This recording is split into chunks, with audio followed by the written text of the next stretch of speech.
திருப்பரங்குன்றத்துல 2 நபர் கொண்ட அமர்வு, நீதி அரசர்கள் கொண்ட அமர்வு அந்த இடத்துல அங்கே தீபத்தை ஏற்ற வேண்டும், தீபத்தூர்ல தீபத்தை ஏற்ற வேண்டும் என்று உத்தரவிட்டும் கூட இன்றைக்கு திராவிட மாடல் என்று சொல்லிக் கொள்கிற திராவிட முன்னேற்ற கழகத்தினுடைய ஆட்சியில அதை செய்ய முடியாது என்று சொல்லுகிற அளவிற்கு ஒரு கேடு கெட்ட ஒரு ஆட்சியினை இன்று நாம் பார்த்து கொண்டிருக்கிறோம். அதிலும் குறிப்பாக இந்த மாநிலத்தினுடைய சட்ட அமைச்சராக இருந்த ரகுபதி என்கின்ற ஒரு அமைச்சர், இப்போது இருக்கக்கூடிய அமைச்சர், அந்த அமைச்சர் மிக மோசமான முறையில நம்முடைய கடவுளையும் நம்முடைய தெய்வங்களையும் அவர் ஒப்பிட்டு பேசுவது. எப்படி ஒப்பிட்டு பேசுகிறார் என்றால், பிணங்களை எரிக்கிற இடத்தில் தானே எரிக்க முடியும், வேற இடத்துல எரிக்க முடியும் என்று கேட்கிறார். நாம ஒரு பேச்சுக்கு ஒரு உதாரணத்திற்கு நம்மாலையும் கேட்க முடியும், பிணங்களை புதைக்க வேண்டிய இடத்தில் தான் புதைக்க வேண்டும். ஆனால் எங்கள் தலைவரை மெரினா பீச்சில் புதைக்கணும்னு கேட்டு அழுது யார்?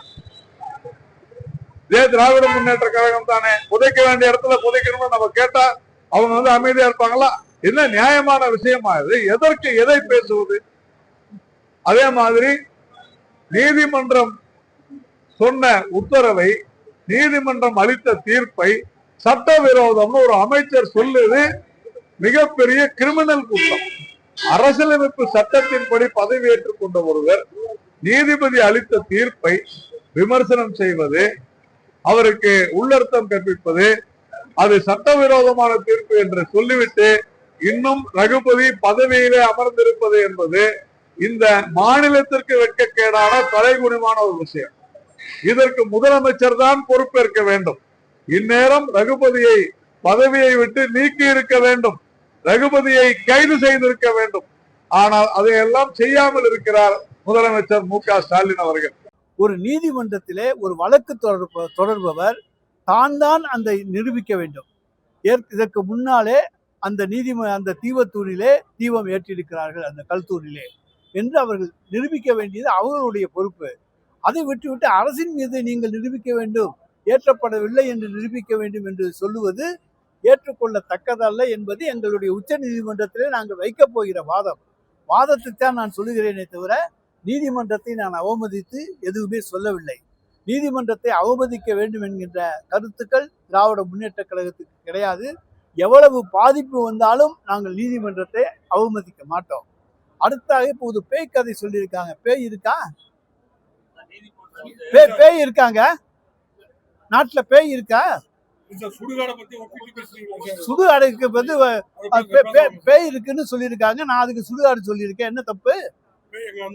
நீதிபதிகள் அரசு பேய்க்கதை சொல்லுகிறது என்று சொல்லுகின்ற பொழுது ஒரு அமைச்சர் சுடுகாட்டிலே தான் பிணம் எரிக்கப்பட வேண்டும், நடுரோட்டிலே எதிர்க்கப்படக்கூடாது என்று சொல்வதிலே என்ன தவறு இருக்கிறது? சொல்லுங்க. தீபம் ஏற்றுவதை நான் ஒப்பிட்டு சார், அதே கிடையாது. அதாவது தவறாக புரிந்து கொள்கிறீர்கள். ஒரு உதாரணம் சொல்ல வேண்டும். ஒரு இடத்திலே தீபம் ஏற்றப்படுகிறது என்று அவர்கள் சொல்லுகிறார்கள். அதற்கான ஆதாரம் இருக்கிறதா என்று கேட்கிறோம். ஆதாரம் இல்லை. ஆனால் நீதிமன்றம் தீபம் ஏற்ற வேண்டும் என்று சொல்லுகிறது. அப்பொழுது நாங்கள் என்ன சொல்லுகிறோம்? உடனடியாக ஒருவர் வந்து நடுரோட்டிலே தான் நான் பிணத்தை எரிக்க வேண்டும் என்று சொன்னால் பிணத்தை எரிக்க சொல்லுவீர்களா? அது சுடுகாட்டிலே தானே எரிக்கப்பட வேண்டும். அதைத்தான் நான் சொல்லியிருக்கிறேனே தவிர நீதிமன்றத்தை அவமதித்து நான் எதுவுமே சொல்லவில்லை. அதில் நீதிமன்ற அவமதிப்பு 1% கூட கிடையாது.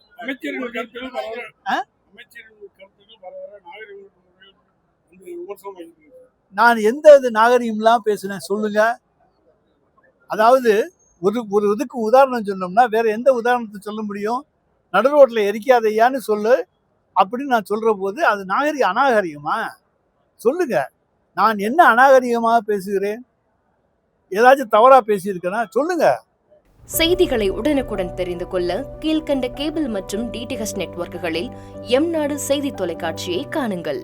பாதகம் செய்பவரை கண்டால் நாம் பயம் கொள்ளலாகாது பாப்பா. மோதி மிதித்து விடு பாப்பா, அவர் முகத்தில் உமிழ்ந்து விடு பாப்பா. அண்மை செய்திகளை உடனுக்குடன் தெரிந்து கொள்ள இணைந்திருங்கள் எம்நாடு தொலைக்காட்சியுடன்.